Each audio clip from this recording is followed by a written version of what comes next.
সংসার সুখের হয় রমণীর গুণে। এই কথাটা কে কে মানো, আর তোমাদের কি মত সেটাও আমাকে জানিও। আমার মতে সংসারটা যখন দুজনের, তখন দুজনকেই ভালো হতে হয়, বা দুজনেরই গুণ প্রয়োজন হয়। একজনের গুণে কখনোই সংসার ভালো হতে পারে না। নমস্কার বন্ধুরা, আমি চন্দ্রিমা। আশা করি আপনারা সবাই খুব ভালো আছেন, আমিও খুব ভালো আছি। আজকে খুব হালকা রান্না করলাম, কারণ কালকে সোমবারের উপোস গেছে। উপোসের পরের দিনটা আমি একটু হালকা রান্না খেতেই ভালোবাসি। আজকে তাই বানিয়ে নিলাম ডিম।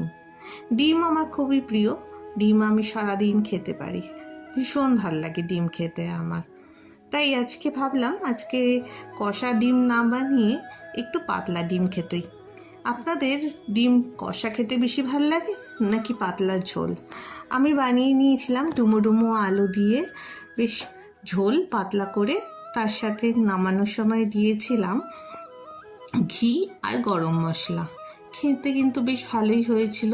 আর যে কোনো জিনিসই তাজা খেতে কিন্তু আলাদাই টেস্ট হয়। রান্না করে রেখে দিয়ে আবার রিহিট করলে তার টেস্টটা কিছুটা হলেও কমে যায়। কিন্তু আমার ডিমের ঝোল আবার আমি সকাল বিকেল দুপুর খেতেই পারি, আমার কোনো অসুবিধা হয় না। আপনারা কি রান্না করলে নিশ্চয়ই জানাবেন, আর আমার মতন কেউ রান্না করলে তাও আমাকে জানাবে।